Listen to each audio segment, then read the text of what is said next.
Dendam janda muda anak satu diarak warga kampung karena dituduh menjadi pelakor. Seperti apa kisah lengkapnya? Simak videonya sampai selesai. Selamat datang di channel Teman Tidur. Di channel ini seperti biasa saya akan kembali lagi dengan membawakan sebuah cerita yang tentunya semoga saja dapat menemani aktivitas kalian semua. Yuk, daripada kita lama-lama, langsung saja kita masuk ke dalam ceritanya.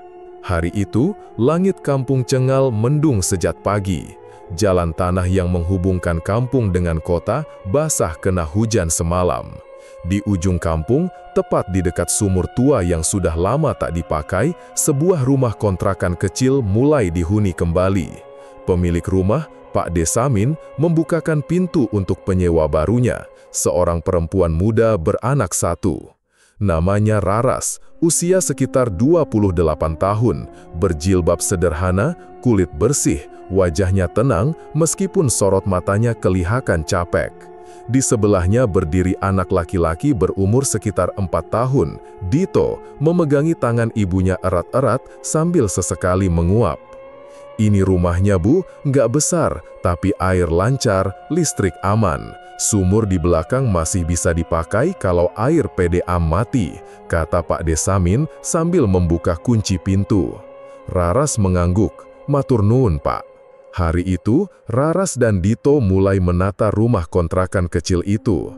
Perabotnya sedikit, hanya tikar, kasur tipis, rice cooker, dan 2 kardus besar yang tampaknya berisi pakaian dan alat dapur. Ia tidak banyak bicara ke tetangga.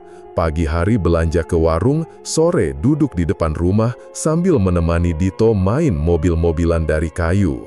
Warga kampung awalnya biasa saja, tapi 1-2 ibu-ibu mulai memperhatikan. Itu janda ya, bisik Bu Yati, tetangga samping rumah, ke Bu Eni saat belanja di warung. Kayaknya sih Bia, suaminya udah meninggal. Aku lihat sendiri dia bayar kontrakan sendiri, bawa anaknya juga, jawab Bu Eni sambil membenahi kerudungnya. Masih muda ya, wajahnya bersih banget, tambah Bu Yati dengan nada curiga. Desas-desus mulai muncul, apalagi karena Raras jarang ngobrol, tidak aktif di arisan, dan lebih banyak mengurusi anaknya. Beberapa ibu-ibu menganggapnya sombong, tapi sebenarnya Raras hanya ingin hidup tenang, tanpa banyak campur tangan orang. Masalah mulai terasa saat Pak Wanto, ketua RT sekaligus suami Bu Lastri, terlihat mampir ke rumah Raras siang-siang. Katanya sih cuma bantuin betulin genteng bocor karena Raras minta tolong. Tapi bagi Bu Lastri, itu sudah cukup bikin panas kepala. Wanto tuh ngapain sih ke rumah janda muda, apalagi siang-siang gitu? Emang nggak ada tukang lain apa? Omel Bu Lastri malam itu di dapur, sambil mencuci piring dengan suara berisik. Ya Allah Las, itu cuma genteng bocor, orangnya minta tolong ya aku bantuin, lagian cuma sebentar. Sebentar apanya? Aku lihat kamu dari jauh senyum-senyum segala, jangan macem-macem ya, kampung ini kecil, kalau sampai ada yang ngomongin, malu aku. Besoknya, gosip mulai meledak. Bu Lastri cerita ke ibu-ibu pengajian kalau Raras mulai godain suami orang. Dari mulut satu ke mulut lain, ceritanya makin melebar. Ada yang bilang Raras suka tampil manis depan laki-laki. Ada yang bilang dulu waktu di kota, dia pernah jadi simpanan pejabat. Padahal semua itu belum tentu benar. Raras tetap seperti biasa, belanja ke warung, antar Dito ke posyandu, dan sesekali bantu bersih-bersih musola. Tapi mata-mata curiga mulai mengawasinya. Kalau Dito main di depan rumah tetangga, anak-anak lain disuruh masuk. Kalau Raras lewat depan rumah orang, pintu langsung ditutup. Pak Aryo, mantan guru ngaji yang tinggal tak jauh dari kontrakan Raras, memperhatikan semua ini dengan gelisah. Kadang manusia suka gampang menilai tanpa tahu apa-apa, gumamnya, saat duduk di serambi rumah sambil melihat Raras berjalan sendiri sore itu. Satu-satunya yang masih menyapa Raras dengan ramah cuma Pak Aryo dan seorang nenek tua bernama Mak Rum yang kadang bantu ngasih sayur atau pisang ke Dito. Suatu sore, Dito jatuh dan lututnya luka. Raras panik, dan kebetulan Pak Wanto sedang lewat naik motor. Ia berhenti dan bantu ngasih betadin dari kotak P3K yang dibawanya di motor. Raras sempat berterima kasih sambil memegangi Dito. Tapi kejadian itu terlihat oleh Bu Yati yang langsung lapor ke Bu Lastri malam harinya. "Las, maaf ya, aku tadi lihat sendiri, Raras berdiri dekat banget sama Pak Wanto loh, pegang-pegang tangan segala di depan rumahnya. Aku nggak enak ngomong, tapi jangan sampai kamu kecolongan." Malam itu, rumah Bu Lastri panas. Ia lempar piring, nangis, dan mengancam akan lapor ke ibu-ibu se-RT. "Besok aku kumpulin semuanya, janda itu harus dikasih pelajaran, nggak bisa dibiarkan." Sementara itu, di dalam kontrakan kecil, Raras duduk memeluk Dito yang sudah tertidur. Matanya menatap kosong ke arah dinding. Suara tikus terdengar di plafon, dan angin malam berdesir dari jendela yang sedikit terbuka. Ia tahu, kampung ini tidak akan membiarkannya hidup tenang. Minggu pertama bulan itu, arisan RT digelar di rumah Bu Lastri. Seperti biasa, ibu-ibu datang bawa rantang isi gorengan, kue apel, dan sirup merah. Suasananya ramai, tapi penuh bisik-bisik dan lirikan tajam. Apalagi sejak beberapa hari terakhir, gosip tentang Bu Raras makin menjadi. Bu Raras tidak hadir. Sejak pertama pindah ke kampung, dia memang jarang ikut arisan. Alasannya selalu sama, jaga anak. Tapi di mata ibu-ibu kampung, itu dianggap sebagai bentuk kesombongan. "Sombong ya dia, baru ngontrak juga, udah ngilang-ngilang dari kegiatan ibu-ibu," bisik Bu Eni sambil menyendok bakwan. "Sibuk ngejagain laki orang mungkin," celetuk Bu Yati, disambut cekikikan beberapa ibu lainnya. Tepat di tengah acara, saat Bu Lastri berdiri membacakan nama penerima arisan bulan itu, ia menyisipkan satu kalimat yang membuat suasana mendadak sunyi. "Oh ya, ngomong-ngomong soal tetangga baru di ujung gang, Bu Raras ya, saya cuma pengen ngingetin aja, kita ini ibu-ibu harus saling jaga. Apalagi kalau ada perempuan yang, ya suka senyum-senyum sama suami orang. Jangan sampai keluarga kita rusak karena orang luar." Semua mata langsung saling lirik. Ada yang senyum-senyum, ada yang angguk-angguk sok prihatin. Bu Lastri lanjut bicara, suaranya makin tinggi. "Saya ini diam aja karena nahan malu, tapi kalau suami saya pulang ke rumah baju bau bedak perempuan dan bilang habis dari rumah janda, saya nggak bisa anggap biasa." Terdengar gumaman dari pojok ruangan. Loh, serius Bu Lastri? Wah. Katanya cuma nganter amplop bantuan, tapi kok sampai sejam lebih nggak pulang. Tambah Bu Lastri dengan nada sinis. "Saya cuma pengen semua ibu-ibu hati-hati, jangan sampai kecolongan. Dunia sekarang aneh, janda muda bisa lebih lihai dari perempuan yang udah puluhan tahun nikah." Gorengan dan teh manis di tangan ibu-ibu langsung tak tersentuh. Topik berubah total. Ada yang cerita pernah lihat Raras belanja di warung pakai baju yang terlalu ketat. Ada yang bilang pernah lihat cowok naik motor berhenti di depan rumahnya malam-malam. Padahal belum tentu benar, tapi omongan terus mengalir, makin lama makin ngawur. Dulu dia itu katanya kerja di kota, jadi sekretaris, tapi aslinya simpanan bosnya, kata Bu Yati menambahkan. "Benar tuh, aku juga dengar sering pindah-pindah kontrakan. Kata temenku, dia pernah tinggal di kampung sebelah dan juga digosipin jadi pelakor," sambung Bu Eni. Ibu-ibu lain hanya mengangguk, sebagian tertawa kecil, sebagian ikut menyebar cerita yang bahkan belum pernah mereka lihat sendiri. Sementara itu, Raras di rumah sedang menggendong Dito yang demam sejak pagi. Tubuh kecil itu panas, matanya sayu, dan bibirnya pecah-pecah. Raras mencoba menurunkan demam anaknya dengan mengompres kain basah di kening. Tiba-tiba, terdengar suara motor berhenti di depan rumah.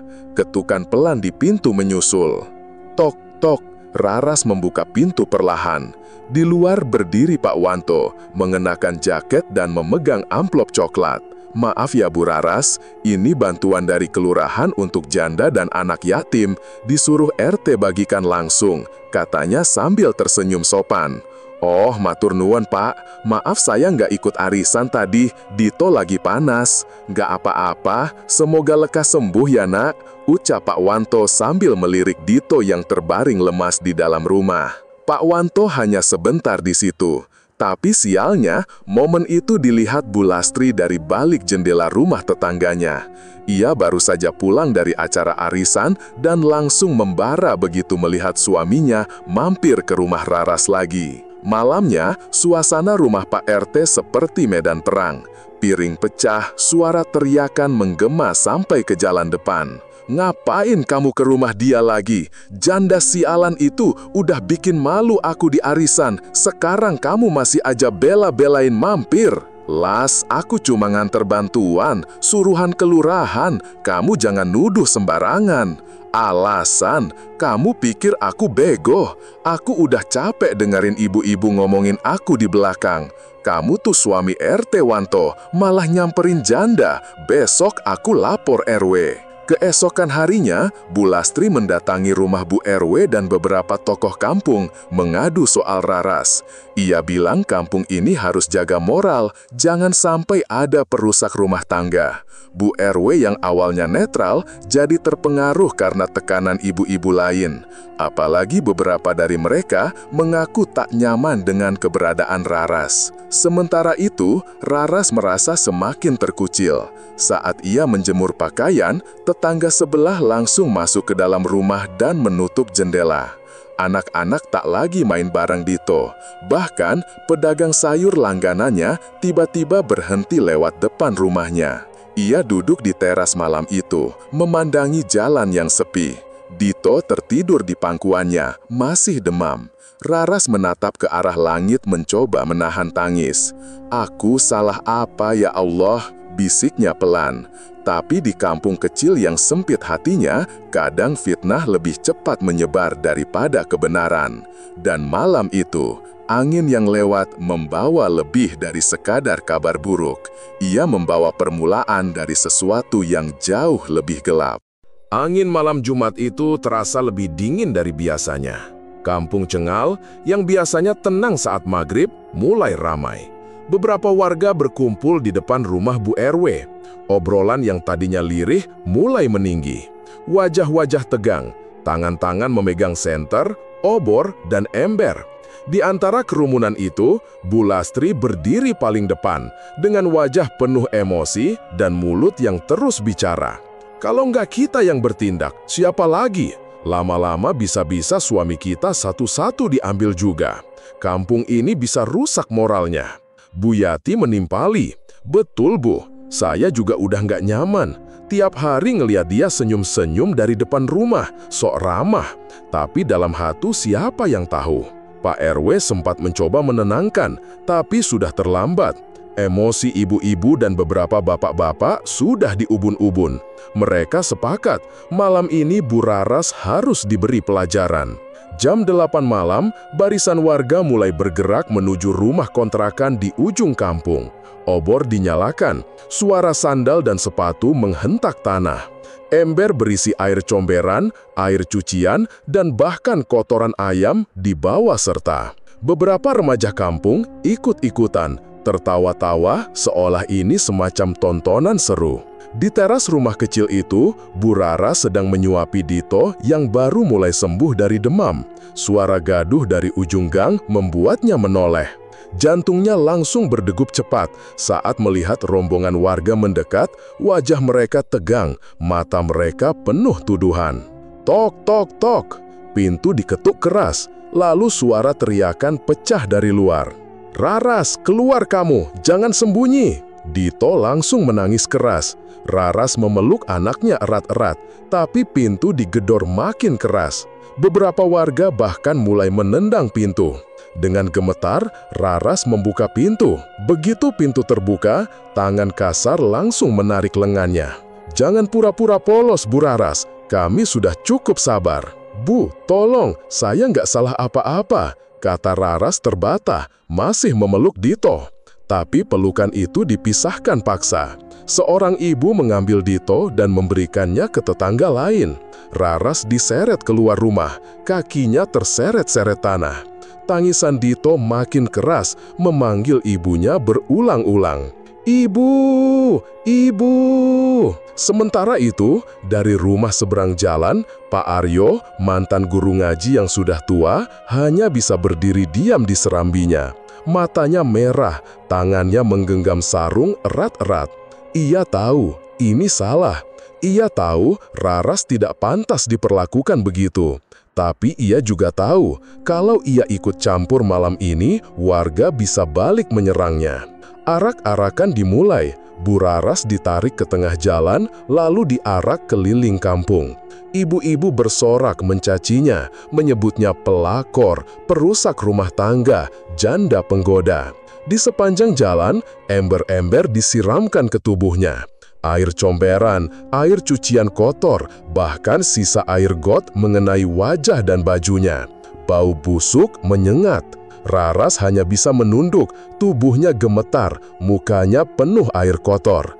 Ia tidak melawan, tidak berteriak, hanya sesekali terdengar suara lirihnya memanggil, "Dito, Dito." Beberapa warga yang tadinya ragu, akhirnya ikut-ikutan. Sebagian merekam pakai HP, sebagian tertawa. Tak satu pun yang mencoba menghentikannya. Bahkan Pak Wanto, suami Bu Lastri, hanya berdiri di pinggir jalan, tak berani bersuara. Arakan berhenti di depan pos ronda. "Kalau masih berani tinggal di sini, kita bakar rumahnya," teriak Bu Lastri dengan mata melotot. Seseorang melempar batu ke jendela rumah kontrakan Bu Raras, membuat kacanya pecah. Beberapa warga sorak-sorak merasa puas. Setelah itu, Raras dilepaskan begitu saja, seperti sampah. Ia terduduk di pinggir jalan, basah kuyup, tubuhnya kotor, rambutnya acak-acakan. Dito sudah dibawa oleh tetangga yang kasihan melihatnya, tapi tak bisa berbuat banyak. Raras tak pulang. Ia hanya duduk diam di pinggir jalan sampai tengah malam. Warga satu persatu bubar. Rumah kontrakan gelap, tak ada lampu. Sumur tua di belakang rumah terdengar gemericik air pelan, diiringi angin yang mulai kencang. Pagi harinya, kampung sepi seperti biasa, tapi Bu Raras tidak terlihat di mana-mana. Rumah kontrakan itu kosong. Dito ditemukan tertidur di rumah tetangga, badannya panas lagi. Beberapa orang mulai bertanya-tanya, kemana ibunya? Pak Desamin mencoba mencari ke dalam rumah kontrakan, tapi semua pintu terkunci dari dalam. Dapur rapi, tidak ada tanda-tanda perlawanan atau kabur. Baju-baju masih tergantung di gantungan. Kasur masih ada tikarnya, tapi tidak ada tanda Bu Raras tidur di sana semalam. Loh, tapi tadi malam ada yang lihat, bayangan orang duduk di pinggir sumur. Tapi itu jangan-jangan dia, timpal tetangga lain. Suasana kampung mendadak tak nyaman. Senyum-senyum puas warga malam sebelumnya berubah jadi tatapan khawatir. Apalagi saat Dito mulai memanggil-manggil ibunya dengan suara lirih. "Ibu, ibu mana? Ibu tadi malam peluk aku, katanya mau ajak pulang." Orang-orang mulai resah, tapi belum ada yang berani bicara. Semua memilih diam, termasuk Pak Aryo, yang malam itu bermimpi melihat Raras duduk di pinggir sumur tua dengan baju basah dan mata yang menatap kosong. Malam Jumat itu jadi titik awal dari serangkaian hal aneh yang belum mereka sadari. Pagi itu, Kampung Cengal dikejutkan oleh teriakan burung, tetangga sebelah rumah kontrakan Bu Raras. Suaranya nyaring memecah sunyi, bikin orang-orang keluar rumah dengan wajah mengantuk.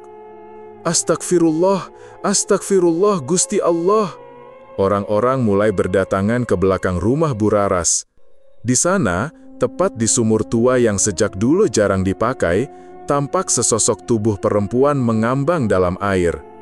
Rambut panjang terurai, bajunya masih lengkap, tapi wajahnya pucat membiru. "Ya Allah, itu Bu Raras!" Beberapa orang langsung mundur, sebagian menutup mulut sambil teriak kecil. Pak RW segera menghubungi polisi, sementara warga menonton dari kejauhan. Tak ada yang berani mendekat terlalu dekat, apalagi menyentuhnya. Tak lama kemudian, polisi datang. Petugas menurunkan mayat dengan bantuan warga. Prosesnya cepat, tak banyak pemeriksaan. Setelah melihat tak ada tanda-tanda kekerasan fisik dan rumah tak menunjukkan jejak perampokan atau pembunuhan, mereka simpulkan, bunuh diri. Bisa jadi korban merasa tertekan, malu, jadi nekat, kata salah satu polisi sambil mencatat di buku kecilnya. Warga hanya manggut-manggut, tapi tak ada yang betul-betul merasa tenang. Ada rasa bersalah yang menggantung, terutama di wajah-wajah ibu-ibu yang semalam ikut mengarak Bu Raras keliling kampung. Jenazah Bu Raras dikuburkan siangnya juga, di tanah kosong belakang musola. Tak ada keluarga yang datang, hanya segelintir warga yang bantu menggali makam. Bahkan Dito, anak sematawayangnya, masih tertidur di rumah burung karena semalaman menangis dan kelelahan. Doanya kita sendiri aja ya, kata Pak RW pelan. Tidak ada tahlilan, tidak ada bacaan Yasin. Raras dikubur seperti orang asing, seperti aib yang ingin cepat dilupakan. Tapi saat jenazah diturunkan ke liang lahat, Bu Yati yang berdiri paling dekat tiba-tiba mundur beberapa langkah sambil berteriak kecil.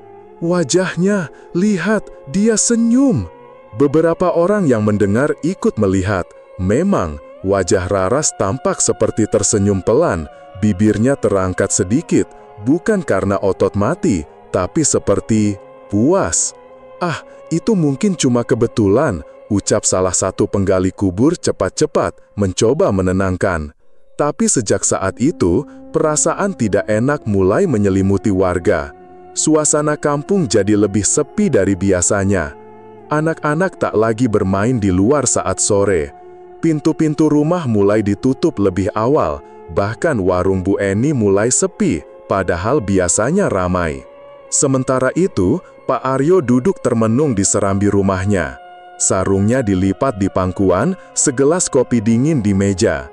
Ia belum menyentuhnya sejak pagi, wajahnya muram, tatapannya kosong ke arah rumah kontrakan yang kini sepi dan gelap. Ia merasa bersalah. Semalam, ia menyaksikan semuanya. Ia tahu itu salah, tapi ia tak berani berbuat apa-apa. Aku pengecut, gumamnya pelan. Malam itu, Pak Aryo tak bisa tidur. Setiap memejamkan mata, ia terbayang wajah Raras yang diseret warga, wajah Dito yang menangis putus asa. Ia berdoa, membaca istighfar, mencoba menenangkan diri. Tapi menjelang tengah malam, ia tertidur juga. Dan di dalam tidurnya, ia bermimpi. Ia berdiri di belakang rumah kontrakan Bu Raras. Sumur tua itu terbuka, dan di sampingnya berdiri sosok perempuan dengan baju panjang basah kuyup. Rambutnya menutupi sebagian wajah, tapi Pak Aryo bisa mengenalinya. Itu Raras. Ia berdiri sambil menunduk, lalu perlahan menoleh ke arah Pak Aryo. Matanya merah, tapi bukan karena marah. Itu mata orang yang menangis terlalu lama. Mata orang yang sudah kehabisan kata-kata. Aku nggak salah, Pak. Suara itu terdengar jelas, pelan, tapi dalam. Lalu tubuh Raras menghilang perlahan ke dalam sumur, seperti ditarik sesuatu dari bawah. Pak Aryo langsung terbangun dengan tubuh basah keringat, nafasnya memburu. Jam menunjukkan pukul 3:20. Ia bangkit dari kasur, mengambil air wudhu, lalu duduk di sajadah sambil menangis. Ampuni aku ya Allah, aku tahu dia nggak bersalah, tapi aku diam aja. Keesokan harinya, warga mulai membicarakan hal-hal aneh yang mereka alami sejak jenazah Raras dikuburkan. Bu Eni melihat air sumur di belakang rumahnya jadi keruh dan bau amis, padahal biasanya jernih. Bu Lastri mengaku mendengar suara ketukan di jendela kamarnya 3 kali saat dini hari, dan saat ia intip, tak ada siapa-siapa, hanya bekas jejak lumpur di bawah jendela. Anak-anak kecil mengeluh mimpi buruk, mereka bilang didatangi ibu baju putih yang mencari anaknya. Tapi belum ada yang berani menyambungkan semua itu dengan arwah Bu Raras. Mereka masih berpura-pura kuat, seolah kejadian malam arak-arakan itu tak pernah terjadi. Tapi ketakutan mulai tumbuh di dalam hati, perlahan-lahan dan tidak bisa dihentikan. Di sudut rumah burung, Dito masih sering duduk sendiri sambil menggambar di atas kertas bekas. Gambar-gambar itu aneh. Seorang ibu dan anak kecil berdiri di dekat sumur dengan langit hitam dan pohon kering di sekelilingnya. Kadang, Dito mongang sendiri, seolah sedang ngobrol sama seseorang. Ibu nggak marah kok, ibu cuma mau pulang. Dan malam Jumat berikutnya, suara ketukan di jendela Pak Aryo mulai terdengar lagi. Malam Jumat berikutnya datang dengan suasana yang berbeda di Kampung Cengal. Angin bertiup pelan tapi menusuk. Pohon pisang di samping rumah warga bergoyang pelan, seperti ada yang berdiri di baliknya. Langit gelap, tak ada bintang. Warga mulai merasa resah, apalagi sejak pemakaman Bu Raras minggu lalu. Rumah kontrakan tempat ia tinggal kini dibiarkan kosong. Tapi entah kenapa, lampu teras rumah itu beberapa kali terlihat menyala sendiri, meskipun listriknya sudah dicabut sejak pemilik rumah menutupnya. Di rumah ketua RT, Bu Lastri mulai merasa ada yang aneh. Malam itu, selepas Isya, ia sedang mencuci gelas di dapur. Tiba-tiba, lampu dapur meredup. Lalu seperti ada embusan angin dingin lewat dari arah pintu belakang. Bulu kuduknya berdiri. Pas ia menoleh, matanya langsung terpaku. Ada sosok perempuan berdiri di pojokan dapur. Rambut panjang basah menutupi wajahnya, bajunya menempel di tubuh seperti habis dicelup air, dan di tangannya ada anak kecil. Tubuh Bu Lastri langsung lemas. Gelas di tangannya jatuh dan pecah. Ia berteriak sekencang-kencangnya sampai Pak Wanto lari dari ruang tengah. Ada orang di dapur, teriak Bu Lastri histeris. Pak Wanto langsung lari ke dapur, tapi sosok itu sudah tidak ada. Yang tersisa hanya lantai yang basah dan jejak kaki kecil menuju pintu belakang yang tertutup rapat. Malam itu mereka tak bisa tidur. Pak Wanto mencoba menenangkan istrinya. Tapi dalam hati, ia sendiri juga ketakutan. Sejak insiden malam arak-arakan itu, rumah mereka memang terasa lebih dingin dan gelap. Besoknya, anak sematawayang Bu Lastri, Niken, yang baru berusia 6 tahun, tiba-tiba demam tinggi. Ia menangis sepanjang malam dan menolak makan. Yang bikin heboh, tengah malam, Niken mendadak bangun, duduk tegak di kasur, lalu menggigit bibirnya sendiri hingga berdarah. "Ibu Raras, jangan marah, jangan ambil aku minta maaf," ucapnya lirih sambil menangis. Bu Lastri langsung menjerit dan memeluk anaknya. Pak Wanto panik dan langsung panggil tetangga. Pak Aryo datang dan mencoba membaca doa-doa, tapi Niken tetap menangis sambil memegangi perutnya. "Ini bukan sakit biasa, Pak," kata Pak Aryo sambil mengelus kepala anak itu. "Ada yang datang dan belum tenang." Gangguan tidak berhenti di situ.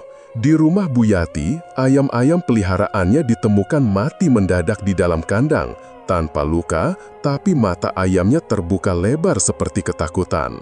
Esok harinya, suara ketukan pintu terdengar 3 kali, tepat jam 2 malam.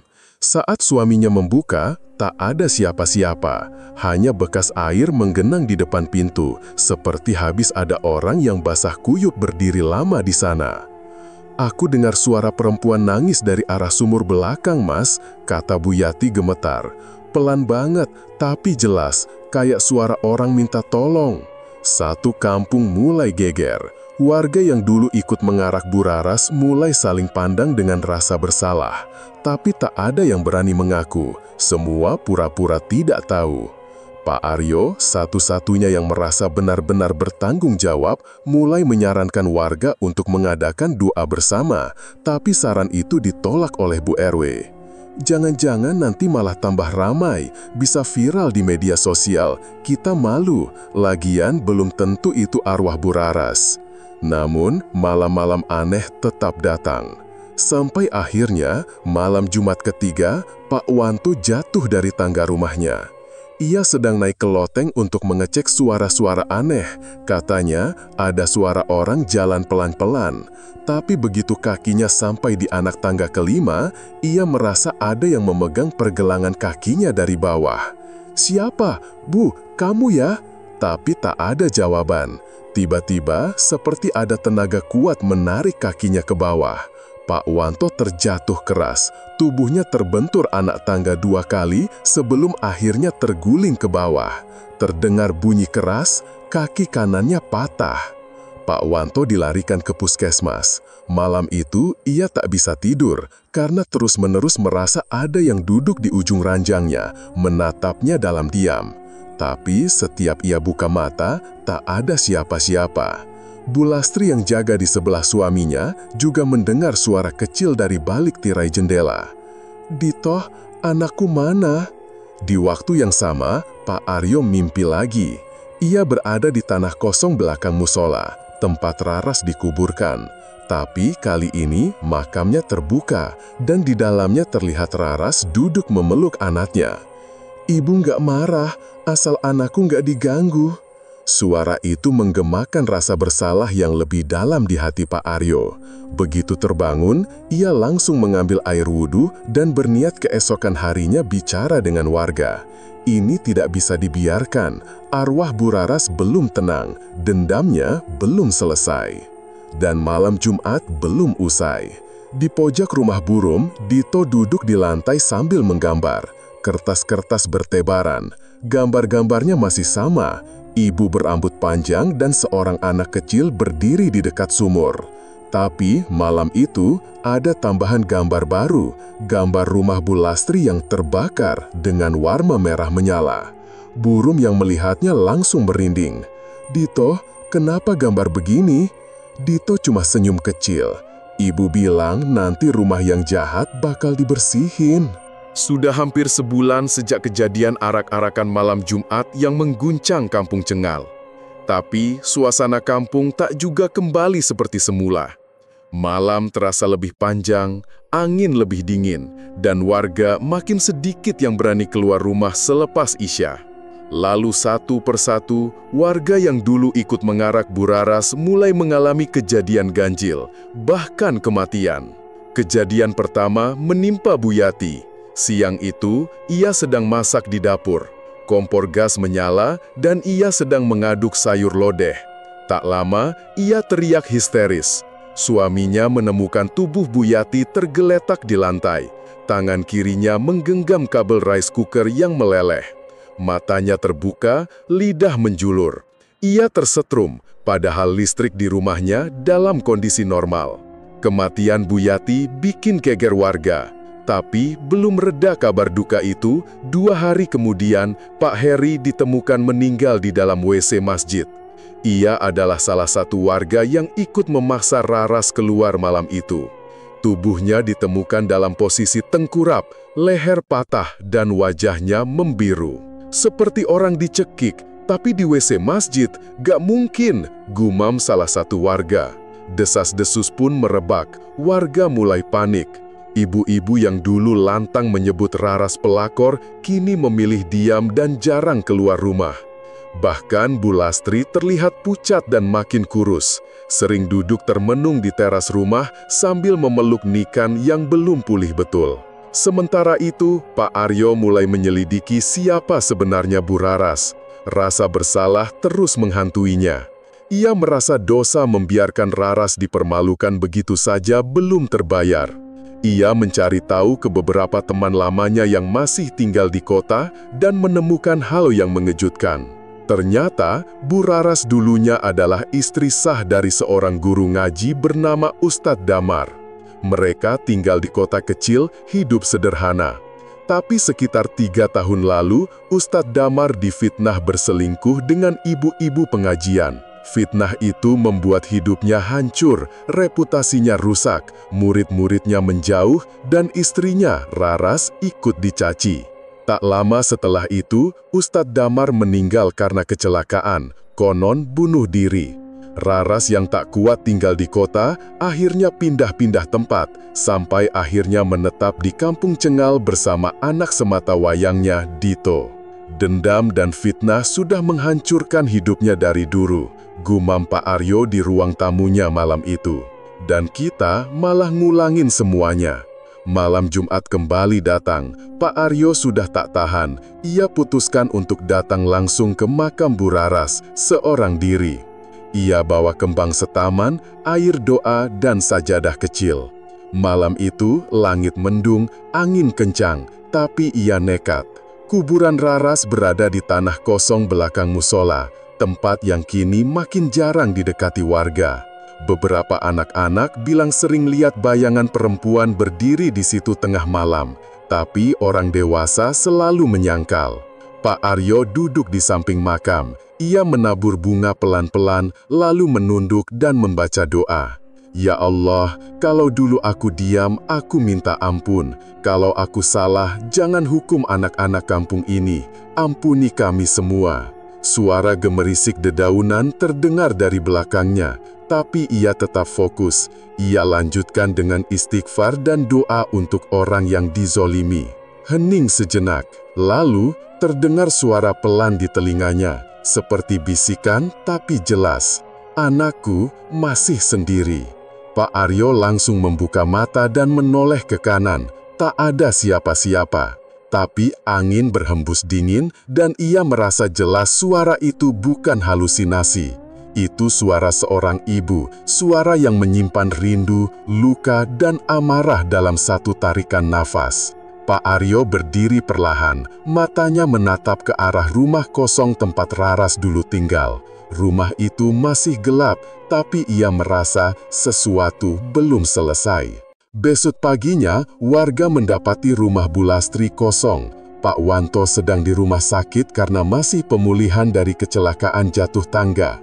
Tapi Bu Lastri dan anaknya Niken hilang. Pintu rumah terbuka, piring-piring berserakan, dan di kamar Niken terdapat coretan-coretan aneh di tembok, seperti digambar dengan tangan anak kecil. Gambarnya selalu sama, seorang anak digandeng oleh ibunya di depan sumur tua.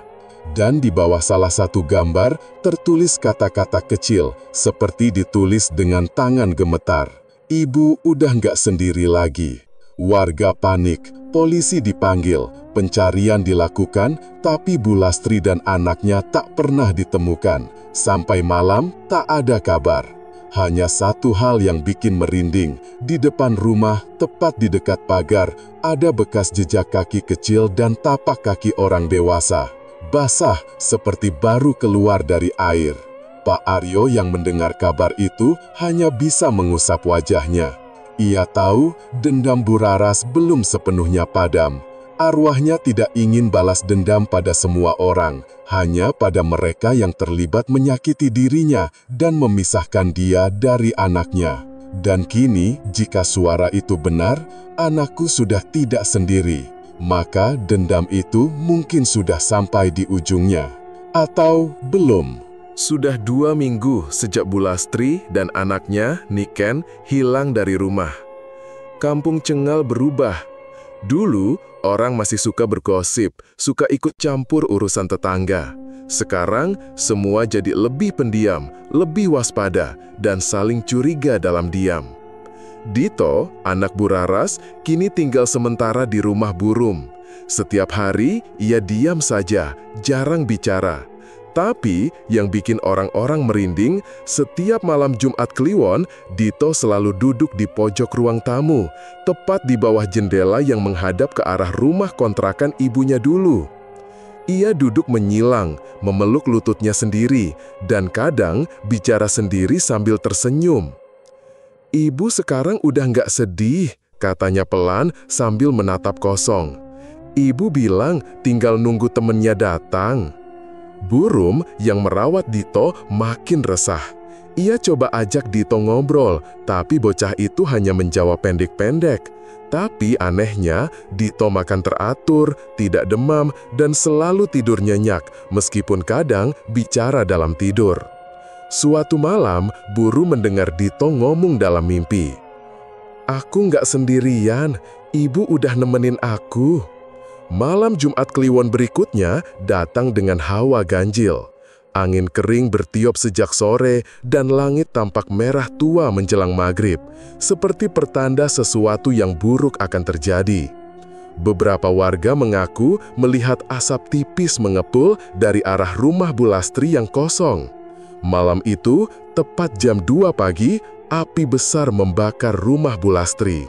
Warga geger, mereka lari, keluar, berteriak, mencoba menyiram dengan air seadanya. Tapi api cepat membesar.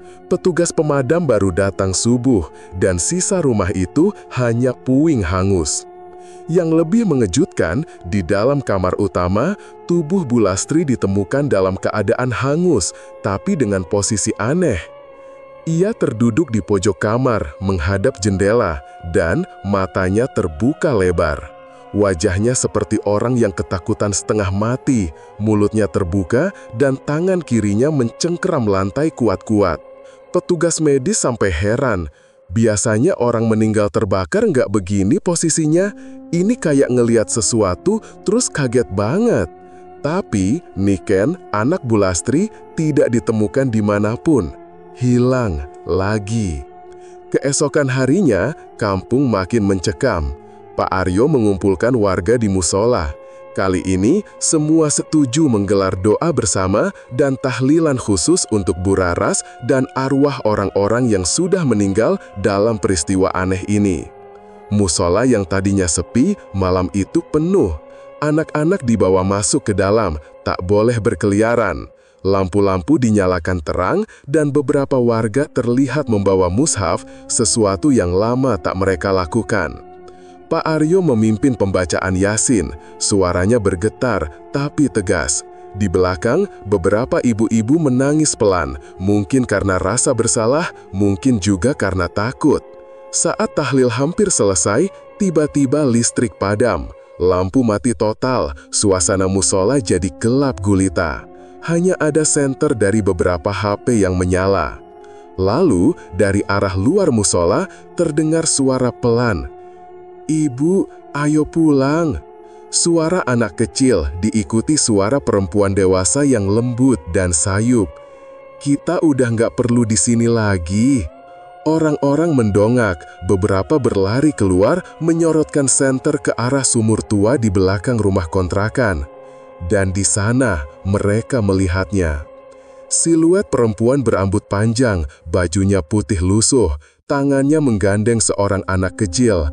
Keduanya berdiri membelakangi warga, menghadap ke arah batas kampung. Perempuan itu tidak menoleh, tapi pelan-pelan ia mulai melangkah pergi bersama anak kecil di sampingnya.